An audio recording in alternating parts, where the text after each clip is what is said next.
One tiny calculation error can change everything. Welcome to part 44 of the journey from idea to fantasy sports platform in 100 days or less. So, I've discovered a huge problem with how we're calculating profit and loss for players.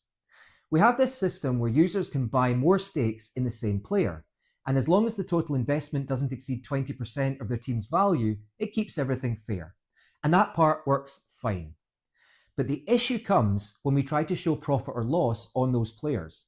What happens if a user buys the same player multiple times, but at different prices? Let's say they buy one share costing 10 credits, then another costing 15 credits, and then they later sell one for 20 credits. Which trade do we use to calculate profit? The first, the second, or do we take an average? It sounds so simple, but this can cause huge confusion for both users and developers, and even for me when I'm trying to reconcile it all. So here's my plan. Instead of averaging everything, I'm going to separate each transaction.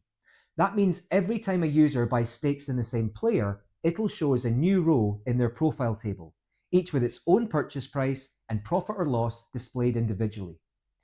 At the top of that table, we'll display the total profit or loss across the entire team, a snapshot of where they stand right now.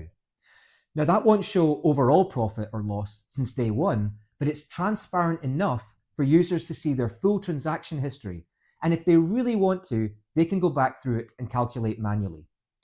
Because of that, we'll also need to paginate the transaction history so it doesn't become overwhelming.